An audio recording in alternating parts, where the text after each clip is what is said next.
Greetings, fellow magical wanderers. Thank you so much for tuning into this video right now. Thank you so much for your presence in this here moment, where I will share with you a divine united message from high vibrational, unconditionally loving spirit, channeling through Hunter at this time to reach out to you and the collective for your highest, greatest good and awareness. Use your own discernment, taking what resonates and leaving what does not. And please begin with taking a few deep breaths before we go into invoking spirit and channeling the message through. I will chime the 528 Hertz miracle tone frequency tuning fork and just fully sink yourself into this moment here and now as I chime this fork. And we'll begin. Breathing in deep.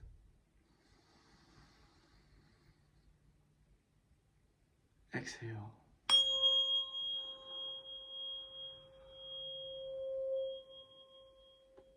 Breathing in deep.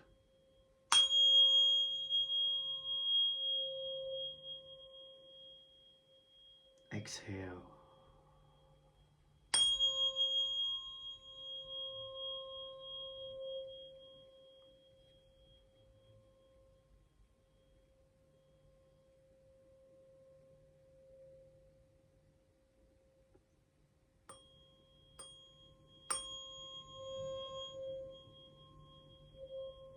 Clearing your auric body, loosening and releasing any stagnant, stuck energies in your field. Doing the same to me now. Opening and activating the throat chakra to communicate this direct channeled spirit message.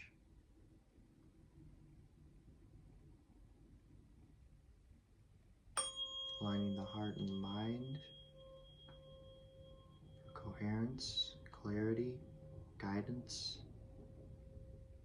purification, and higher self, spirit guides, elementals, angels of a high vibrational, unconditionally loving energy that desires to direct a message through Hunter in this channeled reading at this time. Please step through.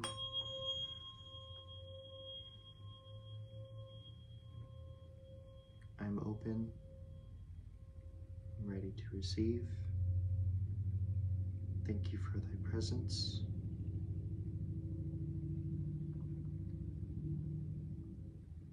Thy mind is clear, thy heart is open, thine eye is open, so it is. Thank you.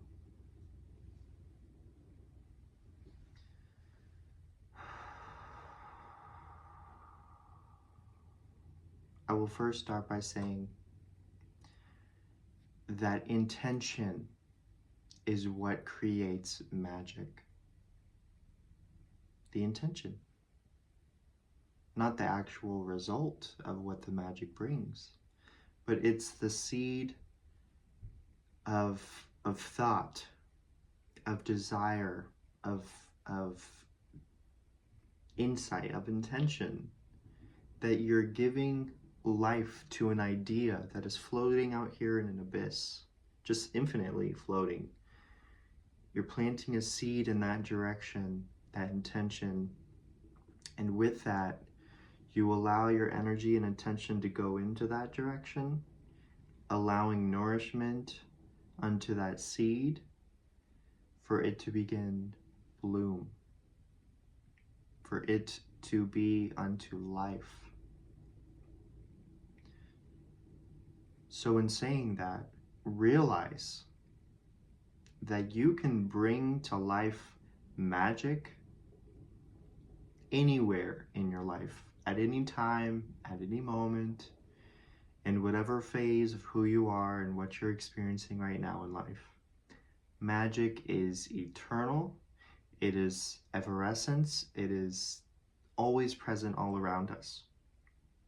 And like how this video began with the tuning fork and the invoking of high vibrational unconditionally loving spirit and clearing your auric field to allow this clear transmission to come through.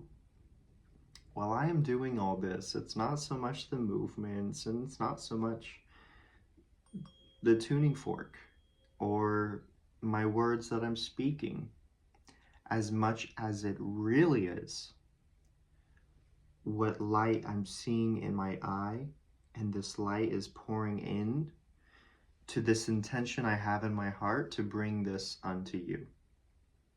And in that case, it is that purification, that divine guidance, that alignment, so that you can know for yourself and use your own discernment that I am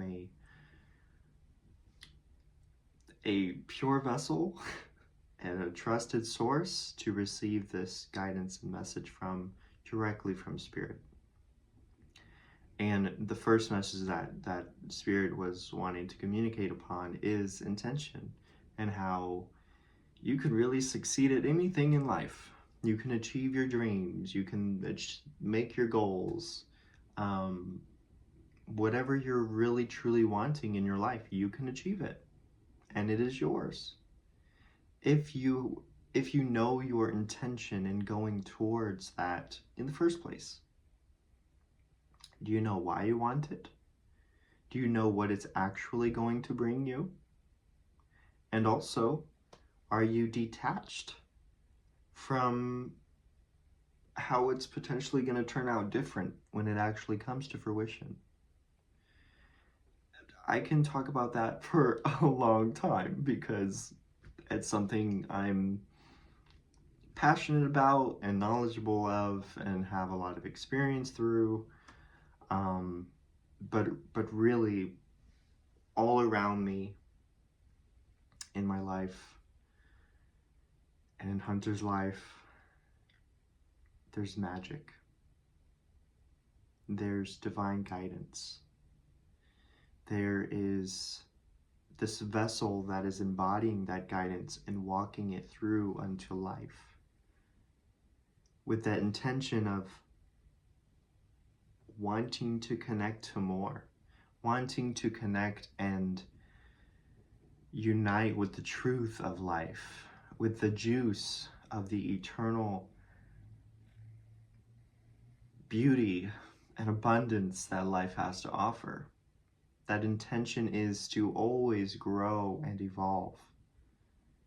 Within Hunter, you may have a different intention for yourself, but I can assure you it's aligned with something of its positive nature and its relative nature. I would kindly assume that you are also wanting to grow in your life as well. So that's your intention, is whatever you're doing, whoever you are recreating yourself to be, whatever direction you're going in your life, it's having that intention to bring betterment of the self, to bring you into your fullest, highest alignment that feels truly satisfying, truly fulfilling, and just rewarding 10 times over in every single direction of your life. I could kindly assume that you have that intention and that expectation of that's how your life is and it's gonna be, as long as you continue living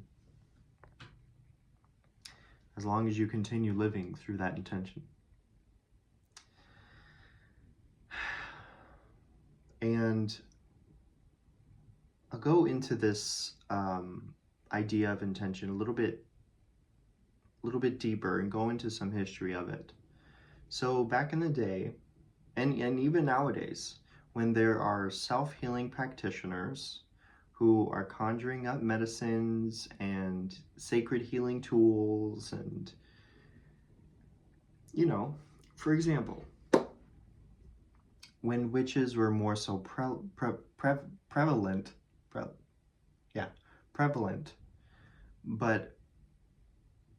they weren't necessarily on the outside because they weren't accepted by the societal norms. So therefore they were in their homes and their huts, creating their magic to themselves in secrecy, in sacred unison with their connection unto spirit, creating this medicine with the intention of what they're creating that medicine for.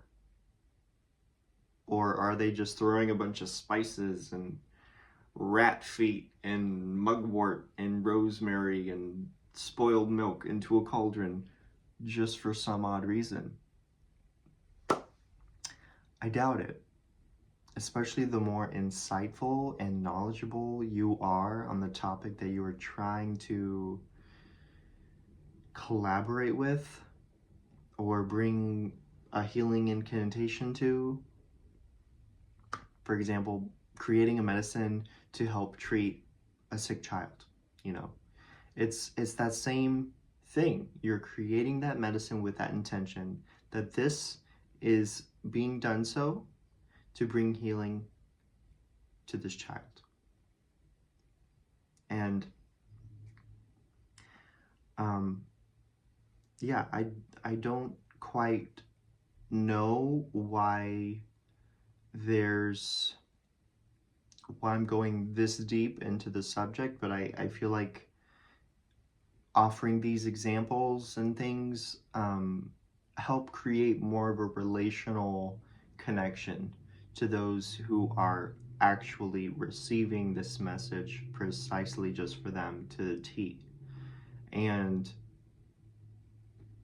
the power of intention truly helps you become a co-creator of your life and the life of your desires at that. So if you live your life more intentionally, then you're going to find yourself to be suffering a lot less through unnecessary circumstances and situations that aren't very feeling of favorable, aren't very nice feeling. But you know, they're still necessary because there's a lesson there. And I'm never going to say nothing is never unnecessary. But there's the point in time that you reach yourself personally where you become something that you're doing and you're aware of it and you know that it's not in alignment and doesn't feel good and it may create this circumstance, and then it actually does create that circumstance and it gets you into trouble. Well, you were aware of it and you could have stopped it before you went further with it, and therefore you getting in trouble is your own doing because you were aware of it and you didn't stop it. And that's what I would consider a partially unnecessary experience in life. But the other half of that is to learn the deeper lesson on why you should pay more attention and listen to your conscious awareness in the first place to save you from those unnecessary experiences. So yeah.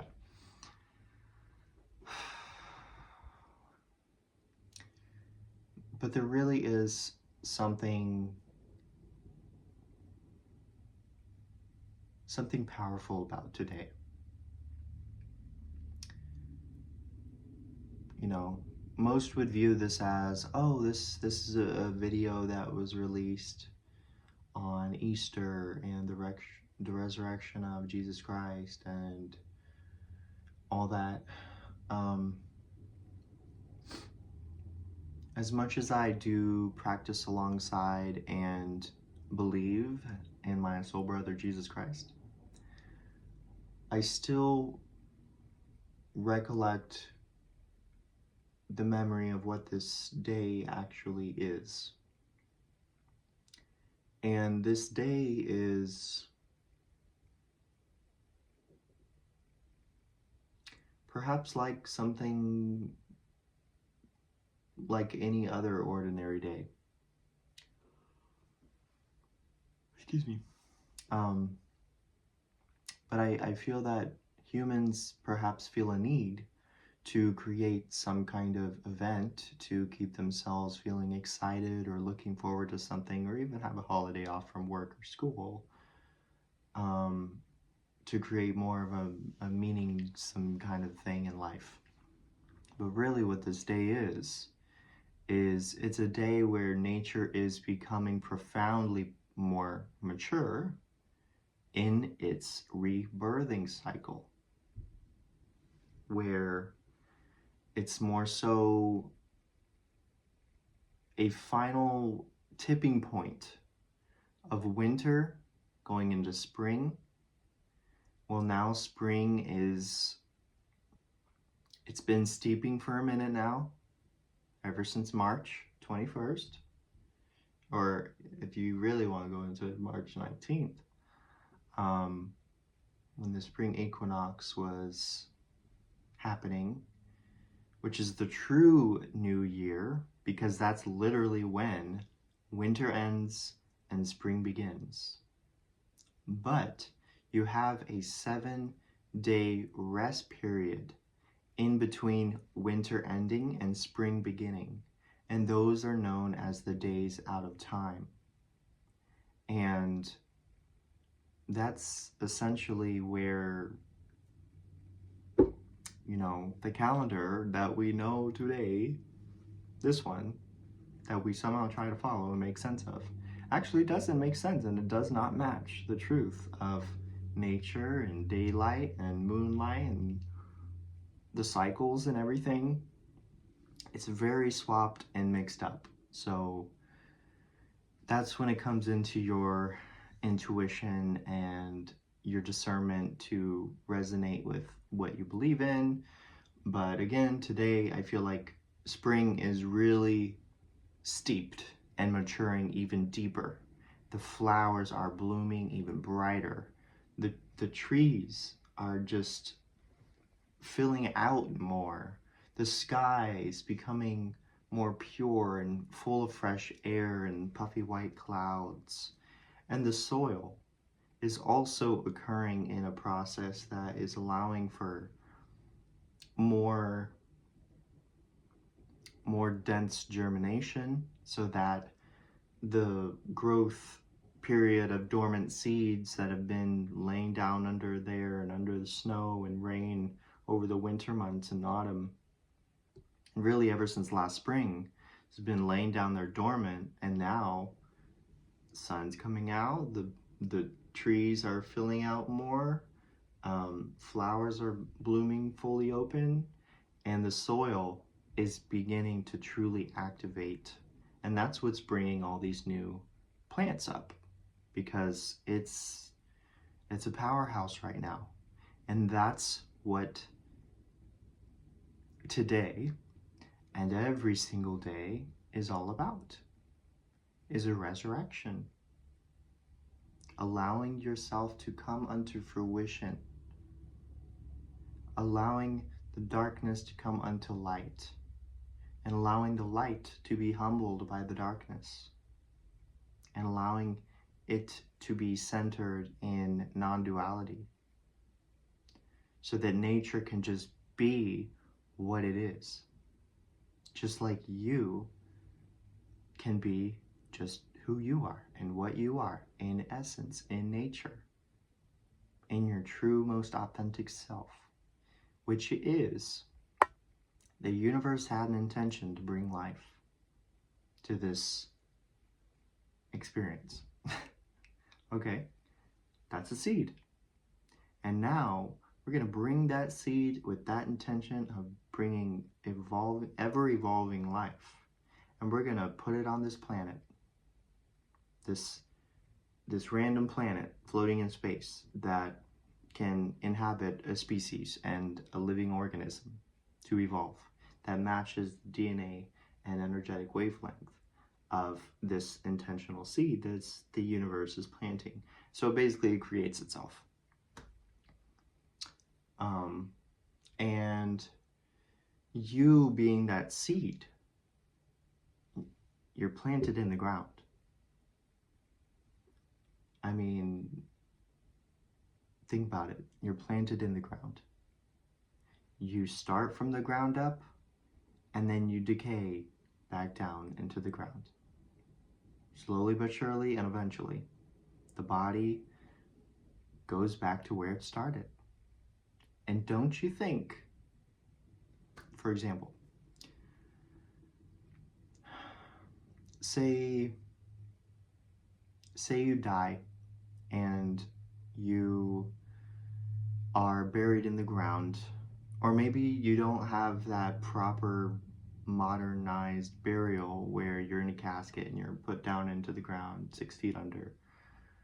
Maybe you just plop yourself in the middle of the forest on the ground and you know you're gonna die, and then you die and your body just lays there to decay, completely untouched, not around by any other people, but just completely surrounded by nature itself. You are bringing yourself back to nature where you came from in the first place. And what you will find is fungi, flowers, plants, all kinds of things start to bloom from your decaying body. Because why?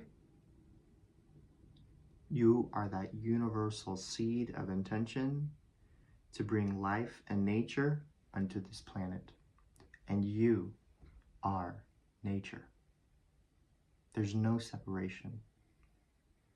And through all that I do, all that I am, all that I practice, all the healing tools that I create and all that, that is simply to bring that point to life, into the light of day, for all to be aware of, for their own highest, greatest good and benefit, so that they can remember that they are true nature, and there's no separation, and there is a complete connection. Look around at the world right now. What's happening? We are trying to be separated. Why? Because that takes power away from God. Or so they think. Got you there. So they think. And who's they? That's up for your own debate. But let me tell you, we are trying to be separated and pushed apart for a reason. Because when we're in unison, when we're connected to that oneness, when we're connected and remembered in our spirit and our one source, we remember our true nature and that there's no separation to us and nature. We connect to all the plants and the biomes and the geographical phenomenon around us. And we start co-creating harmony and peace and rejuvenation and luscious, fulfilling, fruitful nature. We start rejuvenating the planet back to its original blueprint of Eden. There's no place for corrupt power. And going a little bit deeper into that, since a lot of people want to celebrate Easter in a Christ resurrecting kind of way, let's go into the Bible. So, the Garden of Eden and the Bible itself. There's this original blueprint concept, which is considered the original blueprint, the Garden of Eden, the origin on how life was supposed to be before the corruption of the serpent. This is all symbology and metaphorical. That's also why I speak in metaphors and symbology, is because it resonates so much with me. And I have been able to gain a lot of esoteric wisdom through recognizing metaphors and symbology in ancient storytelling such as the Bible. And the serpent represents desire, the ego, and the material gratification and the lust and the gluttony and all that. And the man and the woman represent the co-creating counterparts that make the universe harmonious and co-creative and reproductive. Now, do you think the serpent was the only thing that allowed them to reproduce just because they were suddenly sexually involved with each other? They were all of a sudden sexually inclined to do something with one another? No. I think that desire is of nature. And if we continue separating it like that any longer, then we are forward moving onto continuously being separated from our true nature and the truth of the matter, which is we are all one in everything. In everything. It's all one. And we must come to the center of that knowing so that we can best show up as ourselves in full glory and create the planet and the relationships and the personal lifestyles and adventures and discoveries that we genuinely desire to create in life. And we are to embrace that sexuality is innate because that creates reproductivity. But at the same time, there is a line. It's just a dotted line, if you will. There's a dotted line. And this is where free will comes into choice. You can choose to be on this side, where you are experiencing sexual intimacy and openness with another, and with intention of reproduction with them and creating family and bringing that onto earth. And you can be doing the same thing over here on this side, but with a lot of lust and codependency and attachment and absolute suffocation of the truth and why you may actually or may not actually be in love with this person or this thing. Free will is your choice. You get to choose.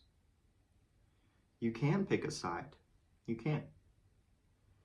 And you can also choose the middle. You can learn how you can best harmonize and discipline and structure your personality and your sexual desires. You can learn what works for you. That's what it's all about. Learn you. You came here to learn. You came here to open up. You came here to be aware of all that is. So learn you. Find what works for you. Outside of the programming, outside of the self-limiting, habitual, self-sabotage ways, learn how you can just bring peace for yourself to the center. And then, once you go about doing that, then maybe you're more so in a position to help guiding others onto realizing that for themselves. Because I believe we are here to also help each other. We're here to handhold our family members, our sisters, our brothers. We're here as one big family of Earth. And that's the truth. There's no separation.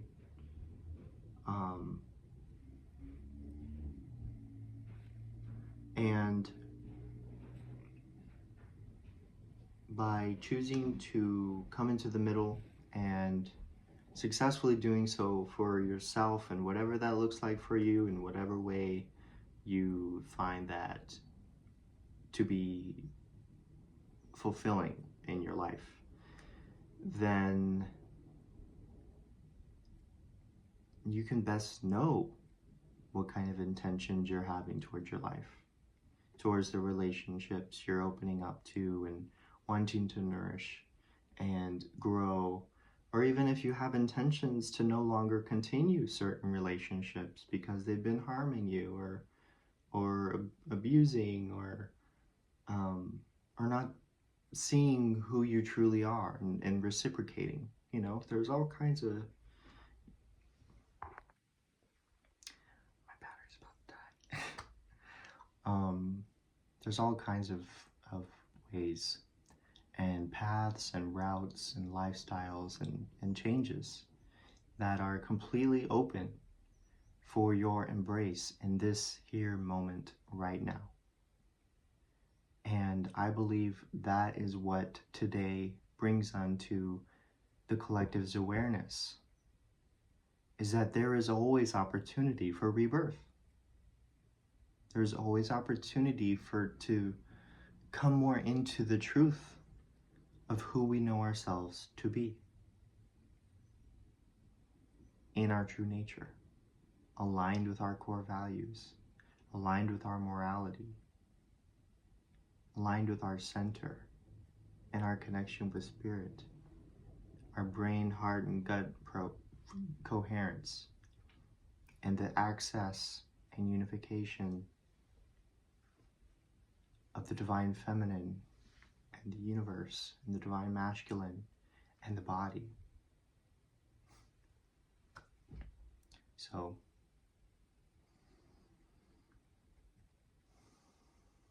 that's the message. That's the message. I don't hear anything else coming through. So that's going to conclude it there. Again, I speak you use your own discernment always with these channel messages, and taking what resonates, leaving what does not. And thank you so much for tuning in. I feel like I already said that, but I need to get my phone charged.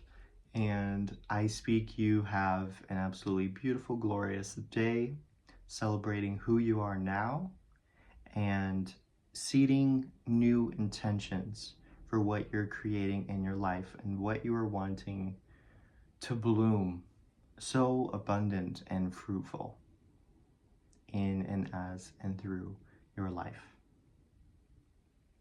Thank you again. Namaste.